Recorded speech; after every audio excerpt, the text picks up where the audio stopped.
Pets Who Thrive Radio with Tammy King. Hello and welcome back to the Pets Who Thrive Radio show, where we help your pets live longer, healthier, and happier lives naturally. I am your host, Tammy King, and today we're going to dive into a topic that sparks a lot of questions. It also sparks a lot of confusion and even controversy in the pet world: vaccinations, immunity, titers, and Nosos. So if you've ever wondered how long do vaccines last, whether your pet actually needs boosters, what titers are and how they work, or if there are natural alternatives like Nosos, then this is your episode.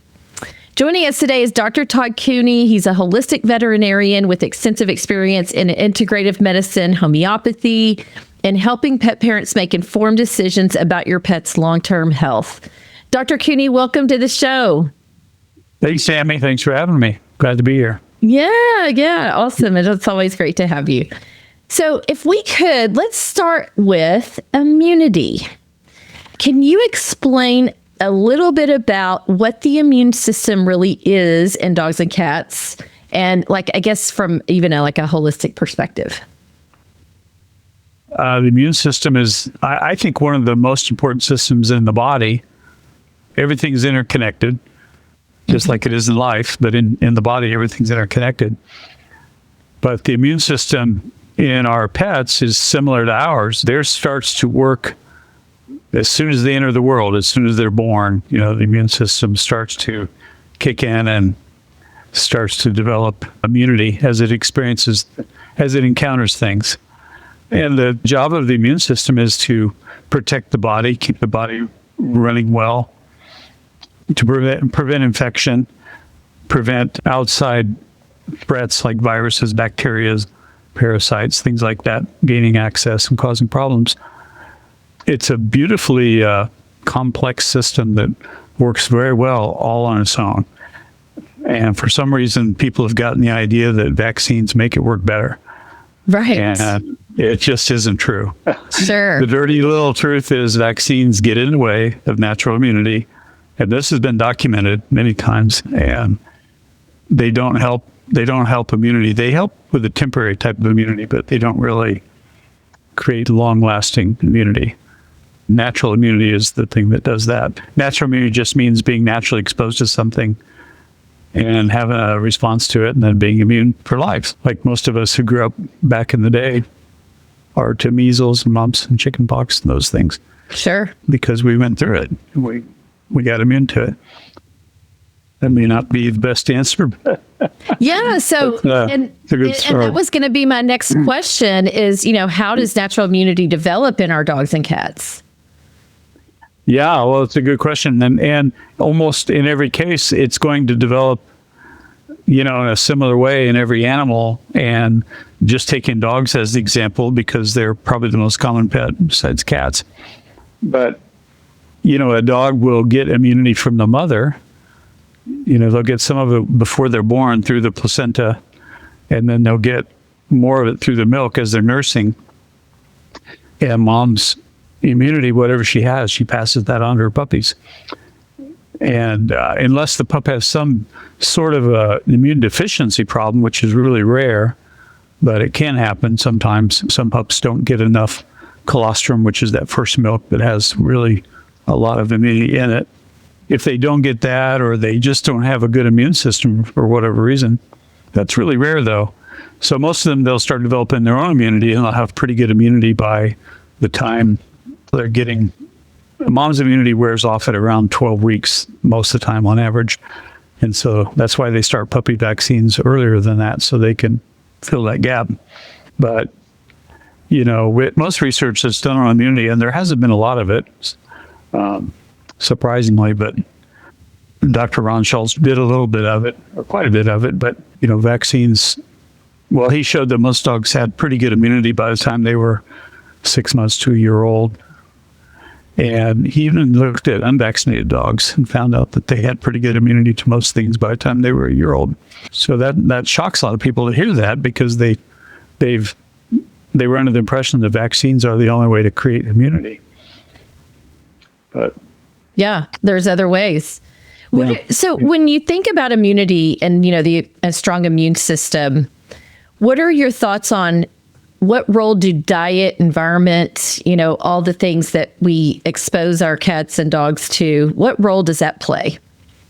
It plays a huge role, I think, especially diet, because if an animal's on a poor diet, they're not going to be well nourished. Their body won't be able to function as well as if they're on a good diet. And they need a good diet, a good balance of protein and energy and vitamins, minerals. They need all that to be able to produce good immunity, because it all requires input from the diet. Pups that are malnourished or they're on a poor diet, they're going to be a little more vulnerable than pups that are on a good diet. And it goes for the mother too. If she's on a bad diet, she won't be able to pass good immunity to the puppies. Yeah. What are some of the things that you see that maybe us as pet parents unintentionally do that weaken their immune system? Vaccines. Vaccines are the first thing that come to mind. Sure. And it's because they're almost thought to be universally necessary, unless you're dealing with a natural breeder or someone who's just not vaccinating for other reasons. And I only say that because they do interfere with natural immunity in a big way. And they documented this in humans with measles vaccine. They found out that women who got a measles vaccine as a child don't have good immunity to pass on to their children. And so then they pass on poor immunity, and then the children get vaccinated, and then they have more poor immunity on top of the weak immunity they already inherited. And then we wonder why we have these measles outbreaks. Right. And so we blame it on the unvaccinated kids. Exactly. Who aren't getting sick with measles. Yep. So none of that really makes sense, but that's what you hear when you read the stories about it. Right. But yeah, diet's huge. Environment's huge. I mean, sanitation is always a big thing, and keeping things cleaned up. And the other thing too is physical, emotional stress. A lot of that too can play into a weakened immune system if they're huge. Even like thinking about shelter dogs and dogs that are on the streets. I mean, how many dogs are in the shelter that are heartworm positive? And it's you think about all the things that they're totally stressed out. They're in crowded shelters. They've probably been vaccinated out the wazoo. And all of a sudden they're heartworm positive. Surprise, Well, it's like a perfect storm for problems. Exactly. Most shelters, and the shelter world, it's a tough world. It's a tough job. Is. Yes. I've helped in shelters, and I've been around that situation. And my kids have worked in shelters, and it can be really great. I mean, really good things happen. It's always full of good people doing the work, but it can be heartbreaking too. Absolutely. Just the sheer numbers and the overcrowding in some shelters just because they can't help it. Exactly. Exactly. But that definitely can negatively impact the immune system. Oh yeah.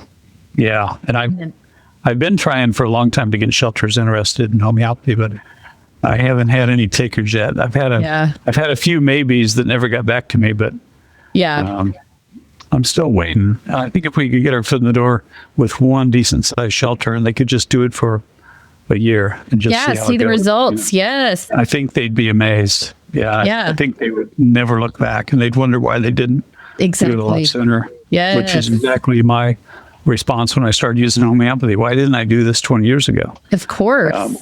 But not to mention the cost savings they would have. Oh yeah. I mean, the cost savings would be tremendous.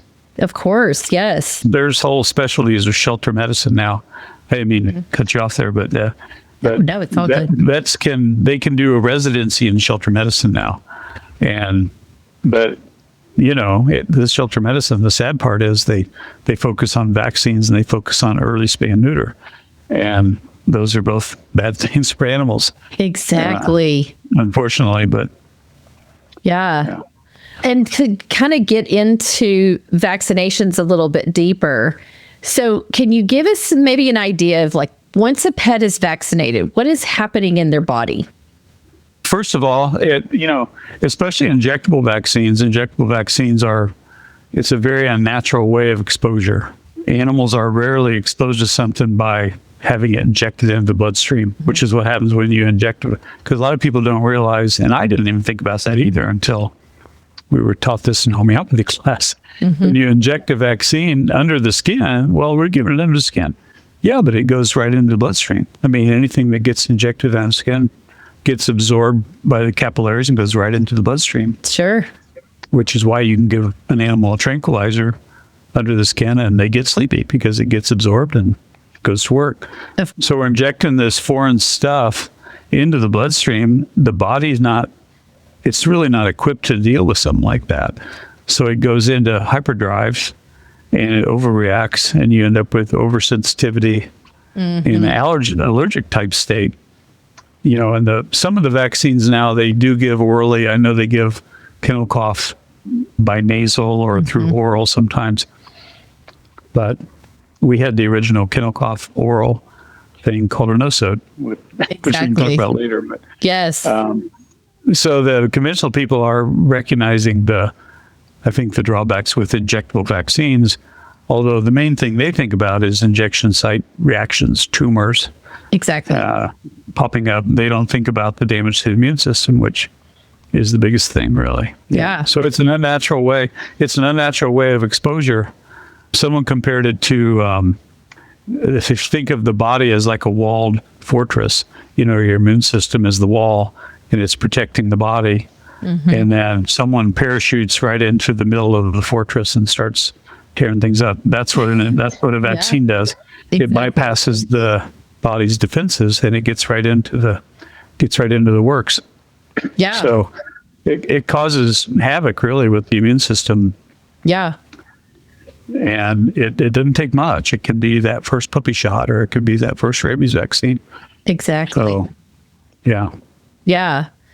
And do you find that is there lifelong immunity, let's say, and this is kind of a trick question, I guess, because there could be lifelong immunity without a vaccine, but even with a vaccine, do you find that there's lifelong immunity? And if so, why are we vaccinating, requiring these vaccinations, every year or 3 years or, whatever it is? Yeah, great question. I think the main reason that it's still being done a lot is because people maybe they just don't know any better, or else they're just stubborn and want to keep doing it the way we've always done it because that's the way we've always done it. Right. That's the rationale a lot of times as well.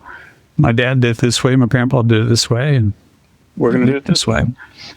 But yeah, I mean, Ron Schultz even, to bring him up again, he wrote in a veterinary textbook back in the 90s, I think, that yearly boosters are not necessary and are actually harmful. And that most animals do develop lifelong immunity. Yeah. Actually, he proved that they develop lifelong immunity whether they're vaccinated or not. And I suspect the unvaccinated ones develop lifelong immunity faster and better than the ones with vaccines do. Yeah. Just because it doesn't, their immune system hasn't been hindered by the vaccines. And wasn't there a push for annual vaccinations, or whatever, and it was more from a money standpoint than what was really based on what would be beneficial for the pet? Yeah. What I heard was that it started as a marketing thing. Started at a marketing seminar back in the 50s or 60s.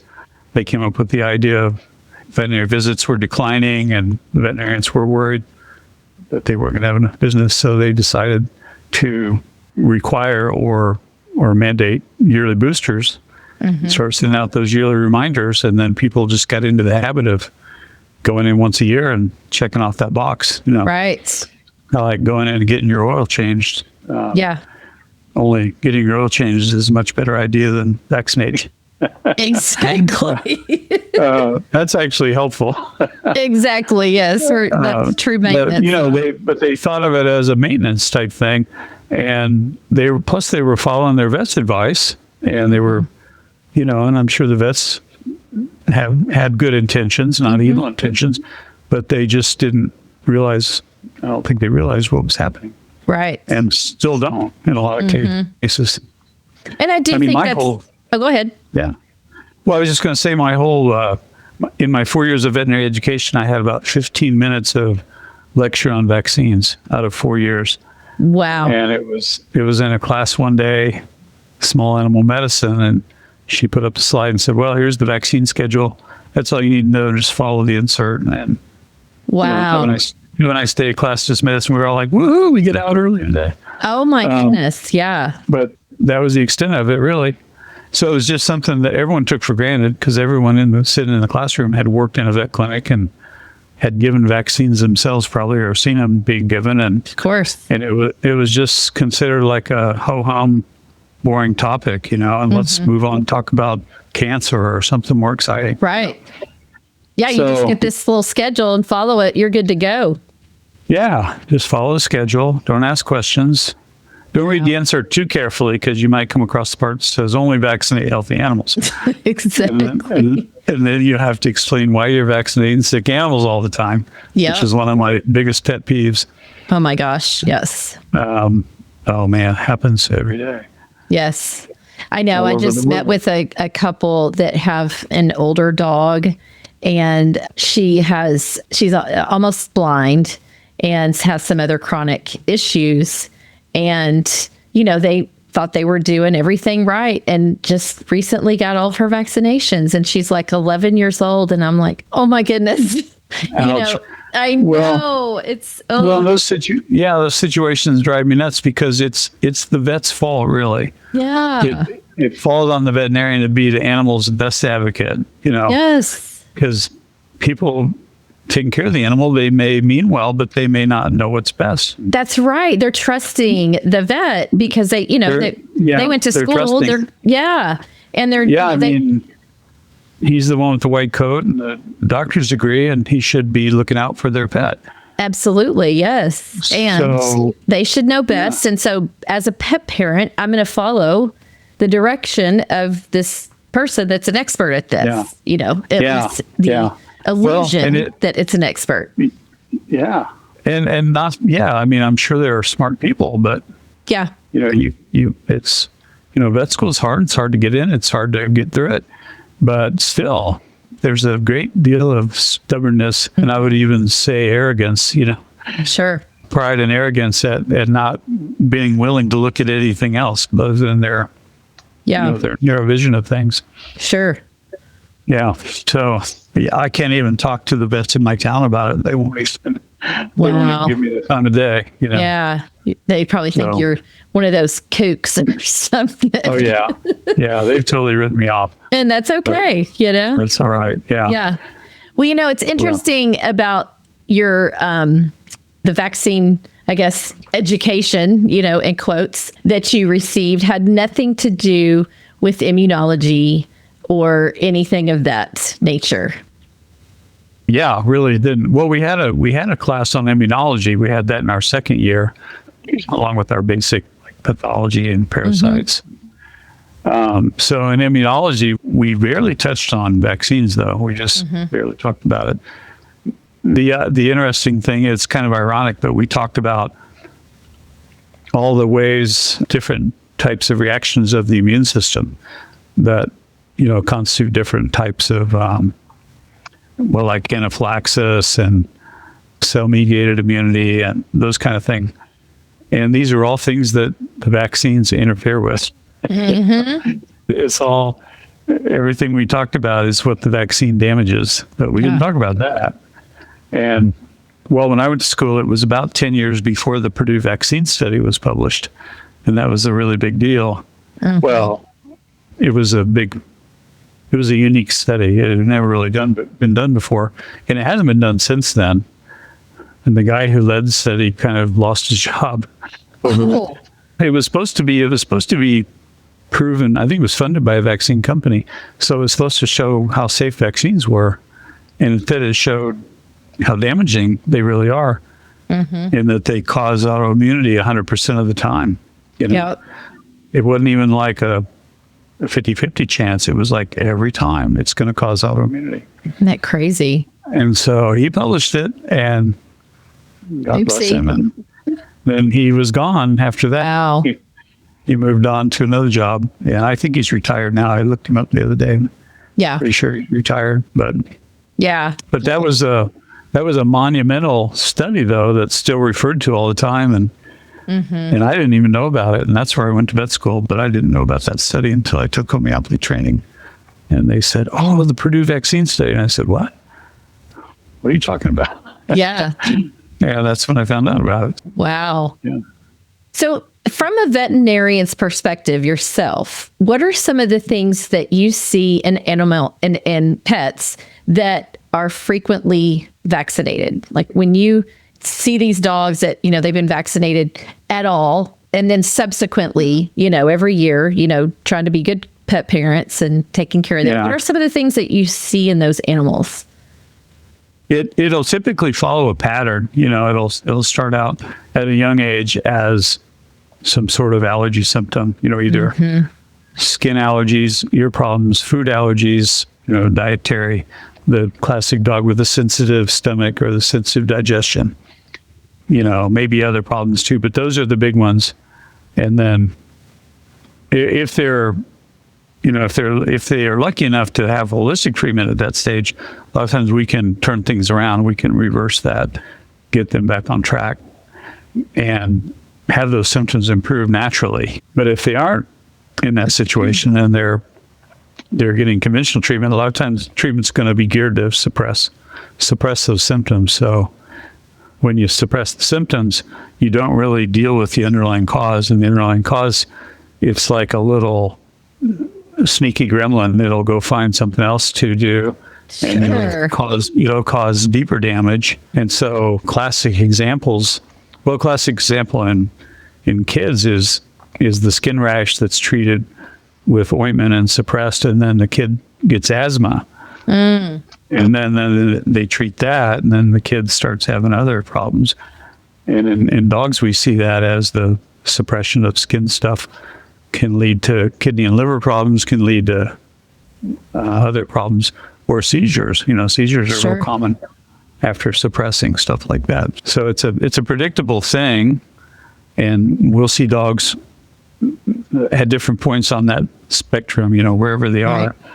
Sometimes they're dealing with multiple things, multiple layers all at the same time, but it usually starts off early as kind of an innocent looking little itchy skin rash. Sure. Maybe on the belly or somewhere else on the body. They even had a name for it in vet school. They said, "Oh, that's just puppy pyoderma. It's puppy pyoderma. All puppies have that. It's kind of like teenagers having acne." Yeah. And now I'm thinking like, okay. Yeah. And in fact, that's so funny you said that, because years and years ago, I had two brothers, puppies. And, of course, I didn't know any better. And so I did all the vaccinations that my vet suggested, the puppy shots, whatever. And I remember telling the vet, we have nicknamed them Itchy and Scratchy. Like they just nonstop, Yeah. And that's what he told us that they had. Yeah. Puppy pyoderma. Yeah, it's just normal. Yeah. It's just normal. Yep. Yeah. And it's also because if you label something, it kind of gives you power over it. So we have a name for it. It sounds better than if you just say, well, your dog just has a rash. Yeah. I don't know what to call it. Exactly. Yes. Let's call it. But it's common. It's okay. Yeah. Yeah. And that's one of the hallmarks of modern medicine is speaking in lingo that nobody can understand. Exactly. Except the doctor. It was one of Hahnemann's pet peeves too. He railed about that in the Organon, about doctors talking in language that the patients couldn't understand. Sure. He thought it was horrible, and it is horrible. Yep.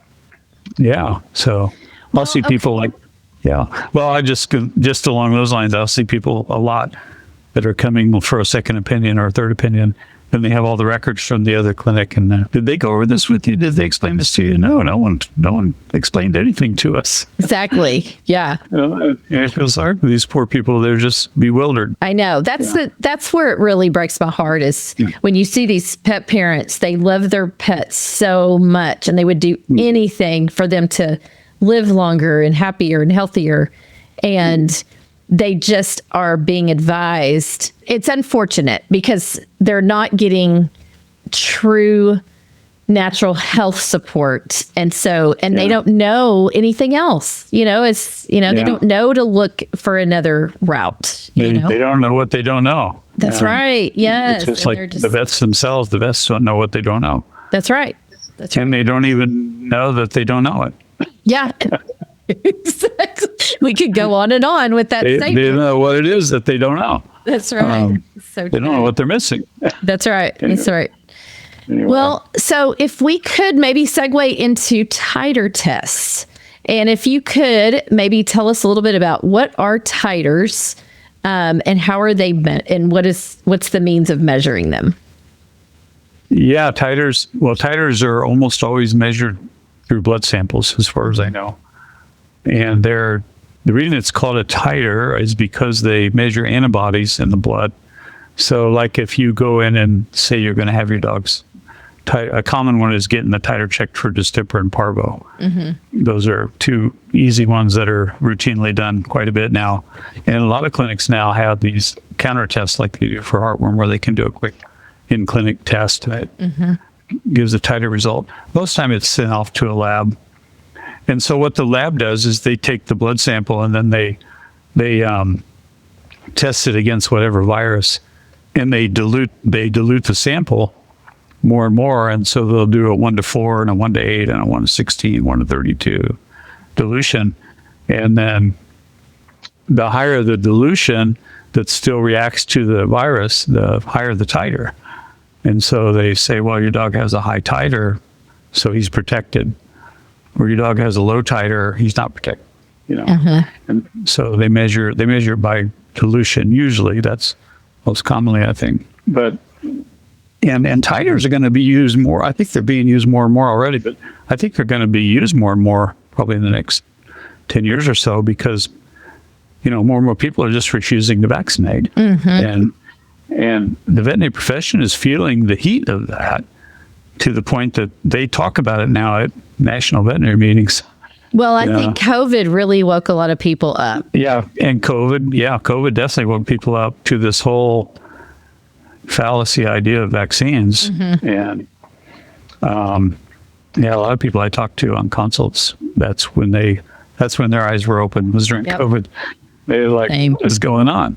I know. And then they transfer that knowledge to what's going on with their animals, and they think, well, this doesn't make any sense. What do you tell parents if they have maybe what's considered a low titer, and the vet is recommending that they give them a booster? What do you say to those pet parents? The titer has nothing to do with immunity. That's what I tell them. And that's what immunologists say all the time. Veterinarians interpret it as being poor immunity, a low titer is poor immunity. Right. But what I tell people is, think of a fire station. Think of the classical fire station with a flagpole out front. There's a couple of firemen sitting in lawn chairs watching the traffic go by. And you drive by and you think, man, we don't have a very good fire department. We've only got 2 firemen. Right. But inside, there's 4 big trucks and like 5 guys for each truck, and they're upstairs taking naps or making food or whatever. Or they're on call. But the fire department that's a fraction of the real fire department. And that's what a titer, a low titer is, 2 firemen sitting around the flagpole. Or maybe no firemen, you could have no measurable titer and still have good immunity. So it doesn't reflect immunity. It just doesn't. And my teacher, Dr. Pitcairn, he's in addition to being a vet, he's also a PhD in immunology, which a lot of people don't realize. Yeah. And he has to harp on this every year at our annual meeting. And bless his heart, he's almost 85 now, but every year he has to say titers don't reflect immunity, because a lot of the younger people that are in the group keep wanting to say, well, what about titers? We should be doing titer. And no, they don't. So I always tell people to save your money, unless use it on really good food or toys or whatever. Exactly. Use it on something besides titers, because they're just really meaningless. But some people are in a situation where they have to have a titer, for whatever reason. If they're not going to vaccinate, maybe they have to have a titer to ward their dog or do something with their dog that normally would require proof of vaccination.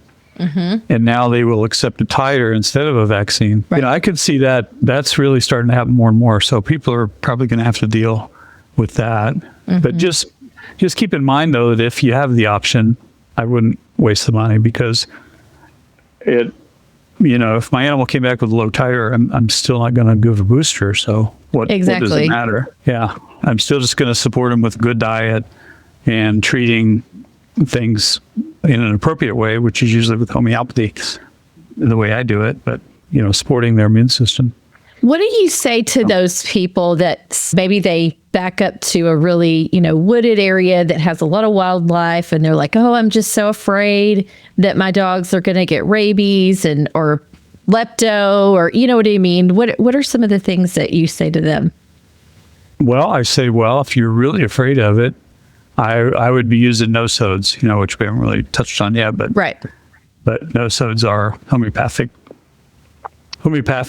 substitutes for vaccines, I guess you could say, but they're used instead of vaccines a lot. That's what we use for young animals, puppies and kittens. We use Nosos. And older dogs usually don't need them, because they're, if your dogs are older, and even if you live in the woods surrounded by raccoons and skunks and foxes, and your dog's probably got solid immunity. But I do talk to folks that are in that situation. Just talked to one the other day who lived up New Hampshire in the middle of nowhere, a lot of wildlife. And so she's going to use the combination Nosos for dogs and just give it to them a couple times a year. Yeah, that's very good.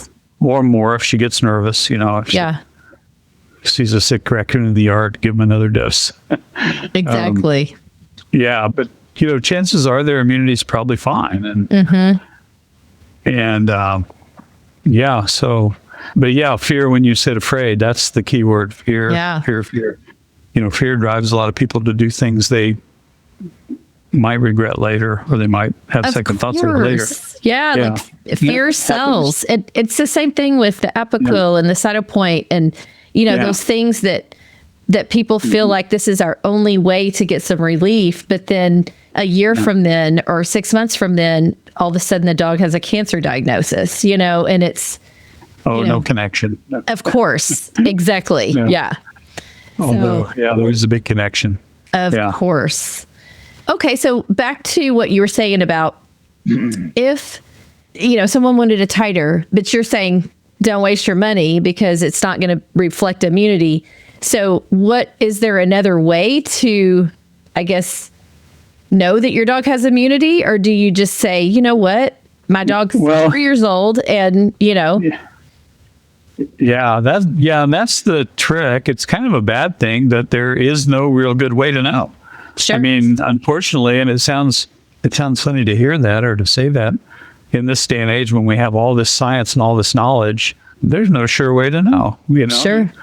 And they've documented this in hospital workers quite a bit, because I read a lot of stuff about humans, because a lot of the homeopaths deal with humans, and a lot of the information about nosodes and immunity and all that has to deal with people. But in hospital workers, they get their titers checked for different things, diseases that they're around a lot. And one of the big ones is measles. They get their titer, because if their measles titer drops, they have to get a booster. They have to get like an MMR booster. Gosh. To be able to keep working in the hospital, So, and what they found from that, lots of people, big numbers of people, the titer doesn't matter. The person with the high titer can still get sick. The person with the low titer can be fine and never get sick. Interesting. So no kidding. Yeah. It's not perfect. Found there's really no correlation at all. And and a lot of this is covered in one of my favorite books of all time, but it's called The Vaccine Illusion. And people can find it on Kindle on Amazon for about $10. It's really worth it if you're interested in that topic.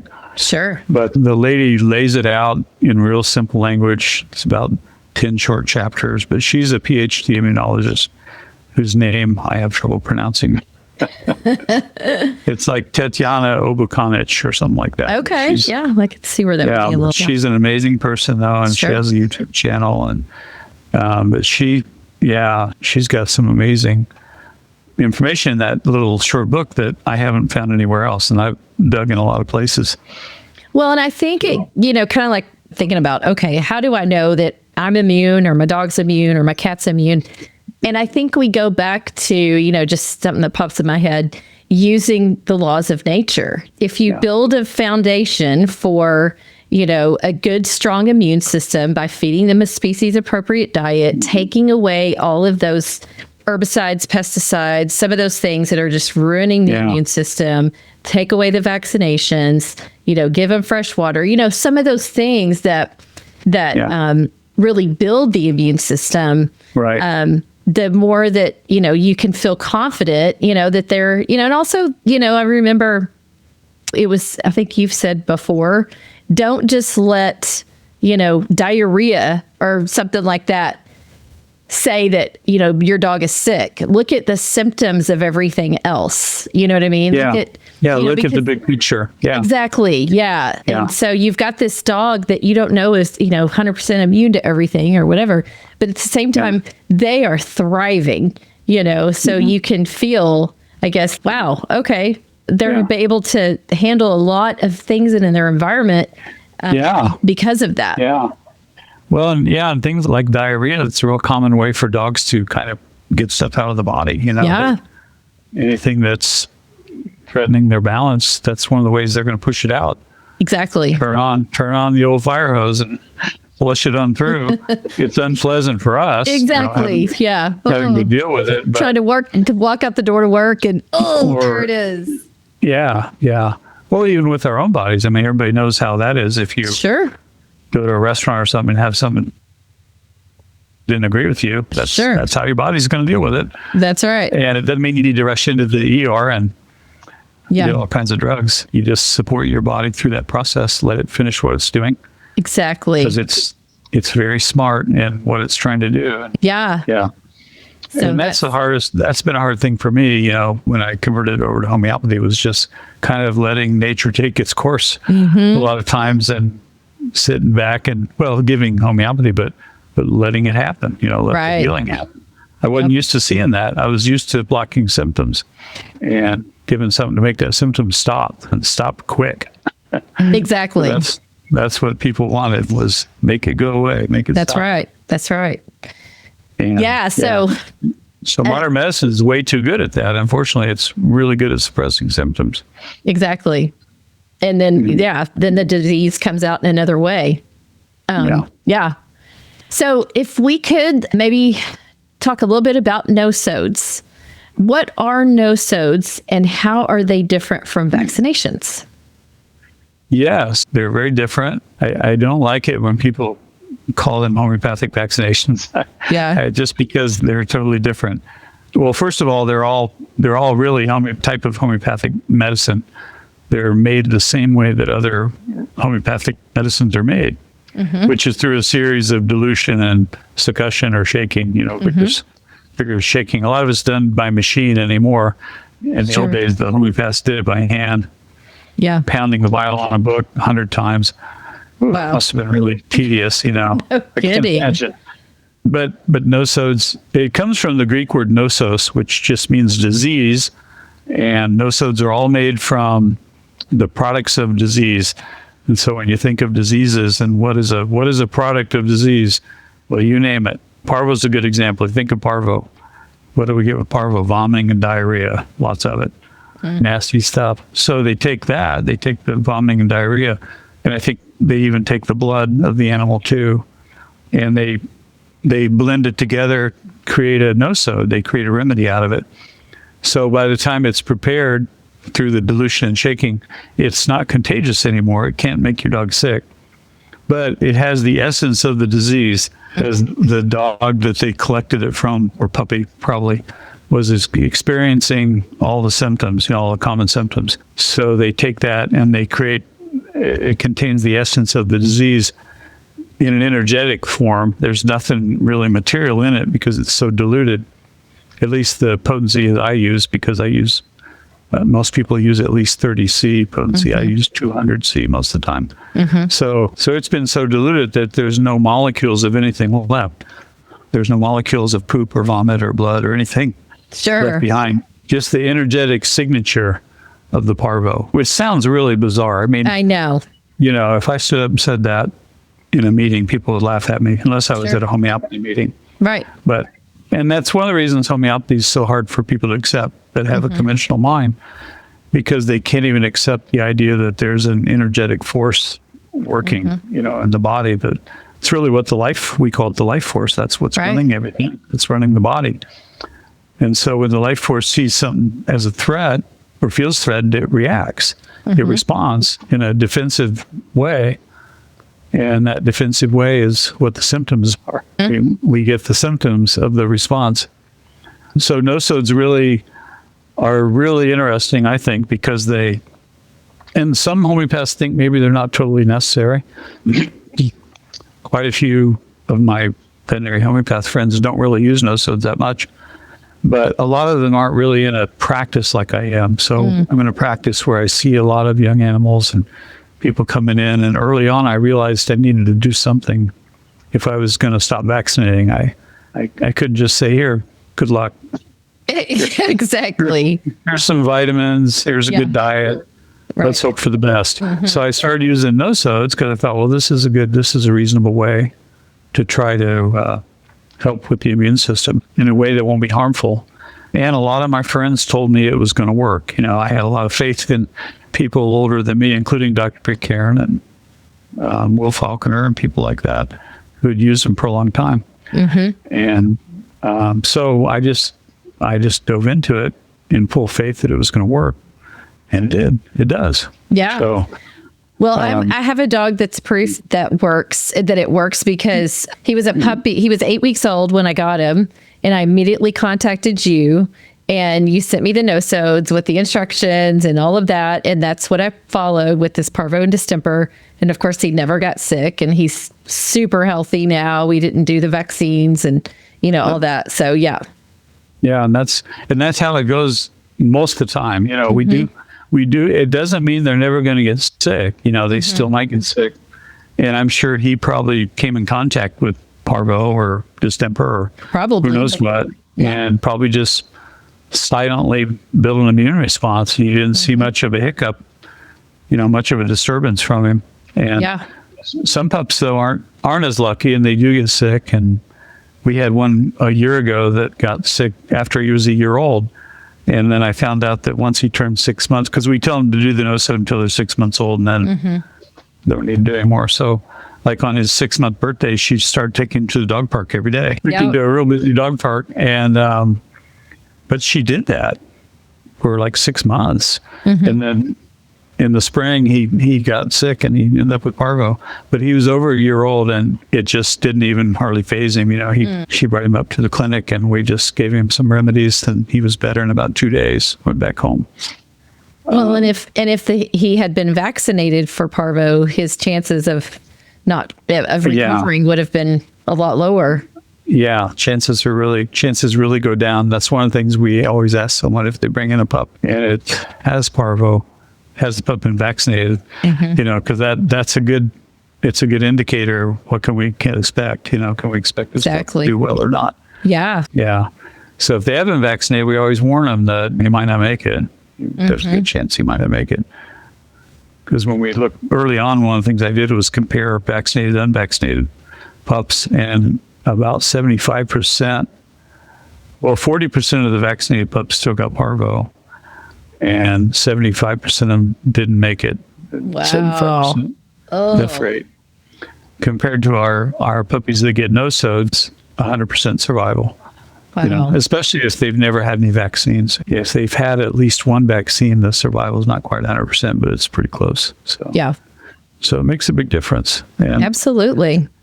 And we've got the track record now that we've got enough numbers, we can hopefully convince more people. But I don't know. Have you ever seen any, like a risk or anything with nosodes? A risk from them? Yeah. I haven't really seen anything in all the times we've used them, and we've used a lot of them, mostly dogs and cats, and not just Parvo and distemper, things like that, but a lot of people use heartworm nosode pretty regularly for their dog. I haven't seen anything. I've had, once in a while, people will give the first dose of nosode, and the next day they'll call and they'll say, hey, my dog threw up this morning. Is he acting okay? Yeah, it's fine. Okay, well, just watch him. It may not be from the Nosos. Right. Exactly. Could have been some acorns. But no, I haven't.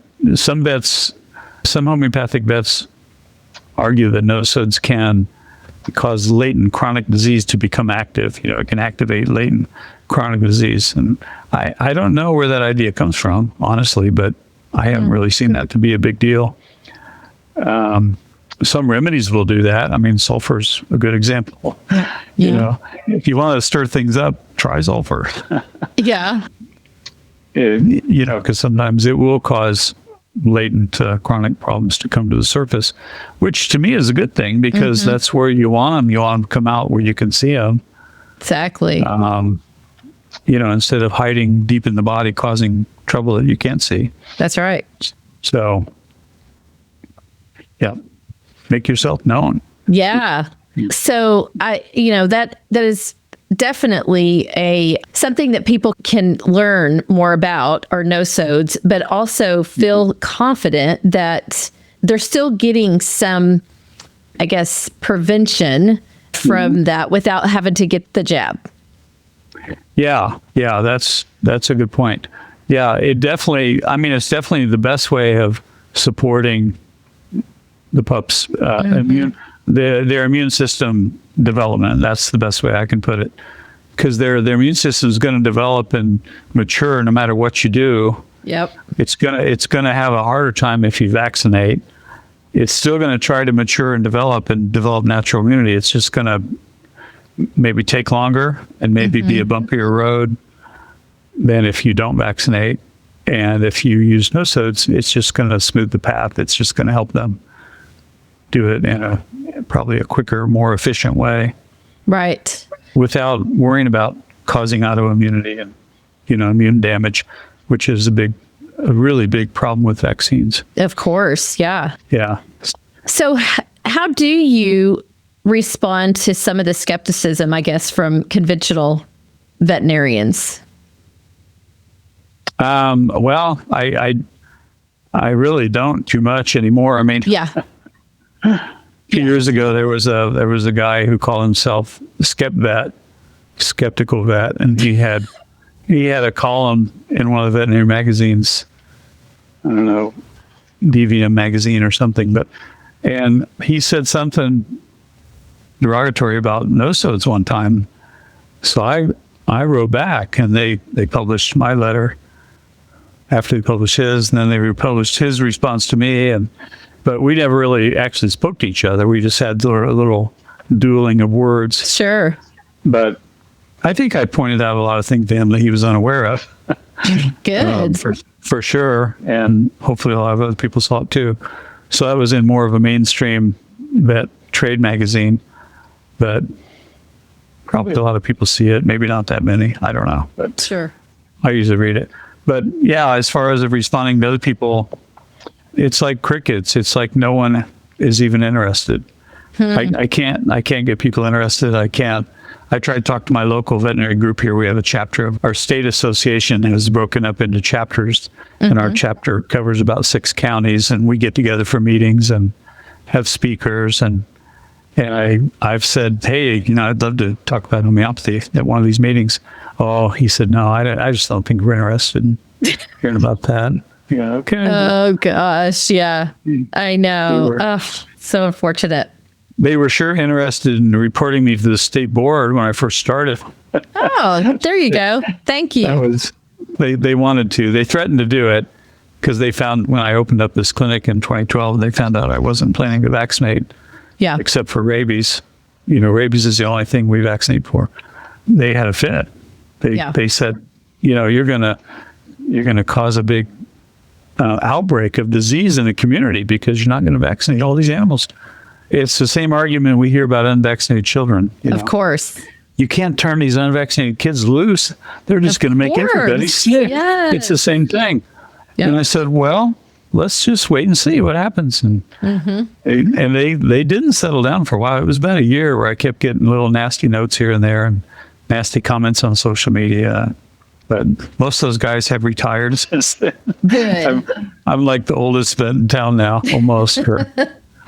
And the younger ones really don't seem to care. I think they're too busy treating vaccine damage Oh, yeah. They don't have any time. Yep. Or Exactly. or And they energy. don't even know they're treating vaccine damage too, probably. No. Oh, Yeah. no. They think they're saving the planet probably, but Of course. Yeah.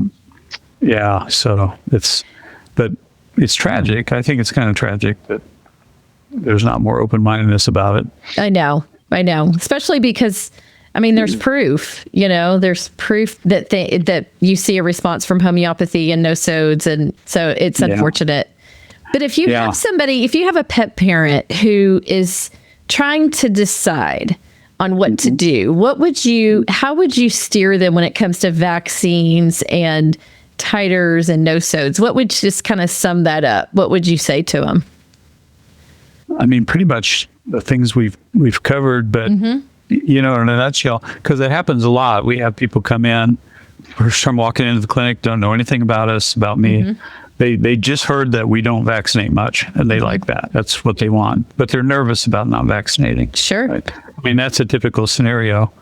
So I'll just sit with them for a few minutes and explain, why I think vaccines aren't the best way to go, and why I feel confident that Nosos are a great way to go, and how they work, and how they won't harm the animal, and how the animal will most likely have good solid immunity, by the time they're 6 months old.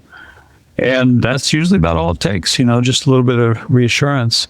And and I do get questions. I do get questions quite a bit, not so much from clients here, but clients on consults talking about titers. Sure. And, want to know about titers and what they should do. And I just tell them, save your money. It's not going to do you any good unless there is someone requiring a titer. Sure. Then you're unless you can find another option, like find another place to go that doesn't require a titer. Sure. You might be forced into it. Exactly. So, that's a good summary, just to, try to educate with, about the dangers of vaccinations, showing them that there is an alternative way, and just titers. Yeah, they are what they are, but they don't really equal immunity, which is so foreign for so many people. Yeah. Well, it is foreign, and it would be foreign to a lot of vets even, I'm sure, that are thinking titers are worthwhile and they're reliable and all that. Just the same thing that's thought about vaccines being safe, effective, and harmless, and they're not any of those, Exactly. Yes, I know. It's crazy. Yeah. But that's how they're pawned off on society. So you mentioned the book, The Illusion, the Vaccination Illusion. Vaccine Illusion. Yeah. Vaccine it's just called Illusion. Vaccine. Yeah. And you'll know you've got the right book because on the cover is a white book with a big yellow lemon on the front. Really? Okay. I'm not sure. It's interesting. She picked the lemon. I just thought about that. I don't know why she did that. That's interesting. Okay. No, so that's a really good resource, it sounds like, for the listeners if they're wanting to get. It's a great one. Yeah. It's a really good one. If you want a little bit of a deeper dive into homeopathy, I would say Don Hamilton's book. Richard Pickern's book's really good too, but Don Hamilton's goes into more information about Nosos and vaccines and Nosos. He does kind of a deeper dive into that and used them a little more in practice, I think, too, when he was in practice. Okay. That's great. Yeah. And if somebody wanted to connect with you and maybe, they want to do, because you do phone consults and, that sort of thing, even though you're in Indiana, what would be the best way for them to connect with you? Through the website, which is just 3 words all together, lowercase, naturalanimalconsulting.com. Okay. Natural Animal Consulting. And I always say it real fast like it's one word, but it's 3 words, but no spaces or commas or anything. Yes. And the email is the same thing, but it's naturalanimalconsulting@gmail. And I get, because people can email through the website, but you can also send an email to that if you have a question. And Sure. or I get a lot of questions about people planning to get a new pup and they just want to know more about Nosos, and they're not too sure if that's what they want to do. So Right. Yeah, I don't mind those questions at all. I'll take those all day long. Yeah, to help more pets, of course. No, that's awesome. Yeah, recently I've been working with more and more natural breeders, which is really encouraging because That is great. Yes. the natural breeder community is like a silent underground network, you know. Because they can't really be too outspoken and vocal and, you know, shout out to the world, hey, we're not vaccinating. Exactly. And that's one of the reasons we do offer rabies vaccine in our clinic, just so for people that do want to do that and, you know, or really need to do that, they have an option where they can come and just do that and not be pressured to do all the other ones that I feel are not really that right. great. Exactly. Yeah. Yeah. Dr. Todd, thank you so much. This has been so amazing. You have such a wealth of knowledge when it comes to immunity, you know, vaccinations. You've seen it all, Nosos, titer tests, and it's such a valuable thing to share because so many people, they just don't know. And the more that they can hear things like, you know, you explain these things, the more I think people are going to be enlightened and more pets are going to be healthy. Well, I sure hope so. Tammy, Yeah. thanks for giving me the opportunity. Appreciate it. Absolutely. Yes. And to all the listeners, remember that your pet's health is not an all one size fits all. So just the more you understand, the better the decisions you can make. And until next time, this is Tammy King from Pets Who Thrive Radio. And all that we want to do is help your pets thrive naturally. All right. Thank you, Dr. Todd. We'll see you next time. Okay. Thank you. Pets Who Thrive Radio with Tammy King.